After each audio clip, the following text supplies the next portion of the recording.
¿Cuántos dioses hay? Hay un solo Dios. ¿Cuántas personas hay en Dios? En Dios hay tres personas realmente distintas: Dios Padre, Dios Hijo y Dios Espíritu Santo, y son un solo Dios. Así comienza la primera página del catecismo que en su momento creó el santo obispo de Veracruz, Rafael Guízar y Valencia.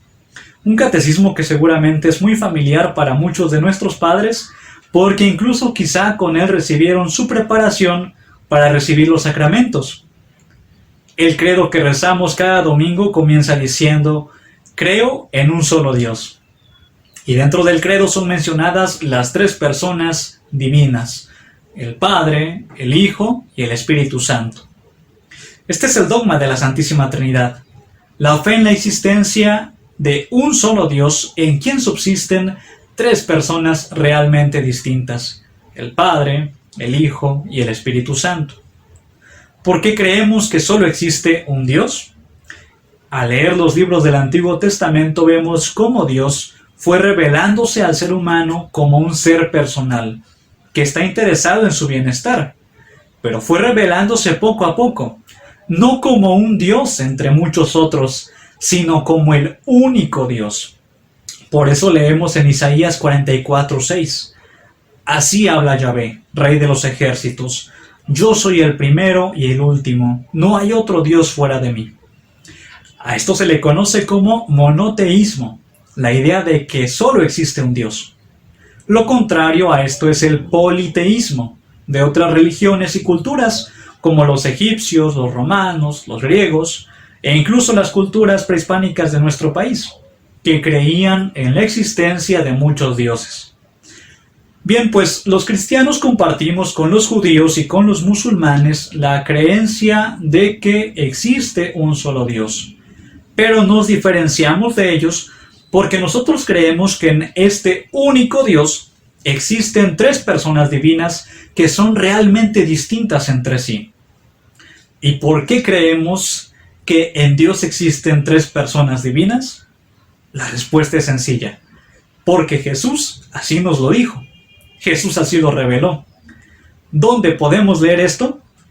Bueno, primero hablemos de la divinidad del Padre. Jesús reconocía al Padre como alguien distinto de sí mismo y le reconocía su divinidad en tanto dueño de todo. Yo te alabo, Padre, Señor del cielo y de la tierra, porque has escondido estas cosas a los sabios e inteligentes y se las diste a conocer a los sencillos. Mateo 11:25. Le llamamos Padre porque Jesús siempre nos enseñó a llamarle así. El mejor ejemplo de esto es cuando Jesús dijo: ustedes pues recen así: Padre nuestro que estás en el cielo, santificado sea tu nombre. Mateo 6:9. O Juan 11:42. Padre, te doy gracias porque me has escuchado. Yo sabía que siempre me escuchas, pero lo he dicho por esta gente para que crean que tú me has enviado. Sin embargo, si bien Jesús reconocía al Padre como Dios, al mismo tiempo Jesús fue revelando que Él también es Dios, y por eso realizó acciones que le corresponden a Dios, como el perdón de los pecados. Leemos en Marcos 2, del 5 al 10.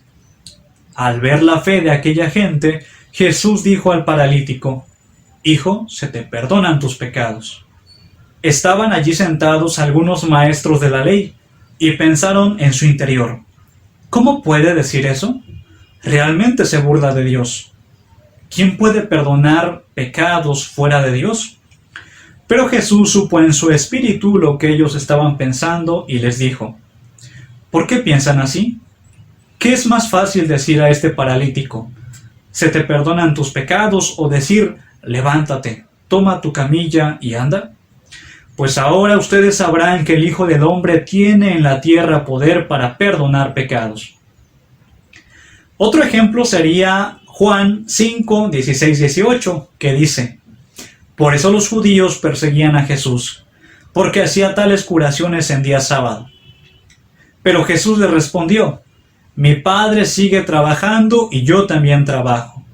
Y los judíos tenían más ganas todavía de matarle, porque además de quebrantar la ley del sábado, se hacía a sí mismo igual a Dios, al llamarlo su propio Padre. Otra cita bíblica importante para comprender la divinidad de Jesús es Juan 14 del 8 al 11. Pero en esta cita quisiera que notes cómo Jesús se presenta por un lado como alguien distinto del Padre, pero al mismo tiempo siendo un solo ser con él. Felipe le dijo: Señor, muéstranos al Padre y eso nos basta. Jesús le dijo: ¿Tanto tiempo he estado con ustedes y todavía no me conoces, Felipe? El que me ha visto a mí, ha visto al Padre. ¿Cómo dices tú, muéstranos al Padre? ¿No crees que yo estoy en el Padre y el Padre en mí? Las palabras que yo les digo no las hablo por mi cuenta, sino que el Padre que mora en mí es el que hace las obras. Créanme que yo estoy en el Padre y el Padre en mí, y si no, crean por las obras mismas. Entonces Jesús se presenta como Dios, pero nunca como un segundo Dios, sino como un solo ser con el Padre. En este mismo sentido deben interpretarse los textos bíblicos que hablan del Espíritu Santo, que no es una fuerza de Dios, sino una persona. Esto lo sabemos porque la Escritura le atribuye cualidades de un ser personal. Por ejemplo, Jesús dijo: pero el Paráclito, el Espíritu Santo, que el Padre enviará en mi nombre, les enseñará todo y les recordará todo lo que yo les he dicho. Juan 14, 26. San Pablo también considera como un ser personal al Espíritu Santo. Y de igual manera, el Espíritu viene en ayuda de nuestra flaqueza, pues nosotros no sabemos cómo pedir para orar como conviene, mas el Espíritu mismo intercede por nosotros con gemidos inefables. Romanos 8:26.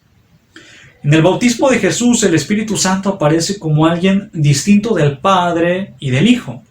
Jesús salió de las aguas del río, bajó el Espíritu Santo en forma de paloma y se posa en él, y se escucha la voz del Padre que dice: Este es mi Hijo, muy amado, en quien me complazco. Mateo 3, 16, 17. El Padre, el Hijo y el Espíritu Santo son realmente distintos, pero nunca están separados. Creer en las tres personas no equivale a creer en tres dioses.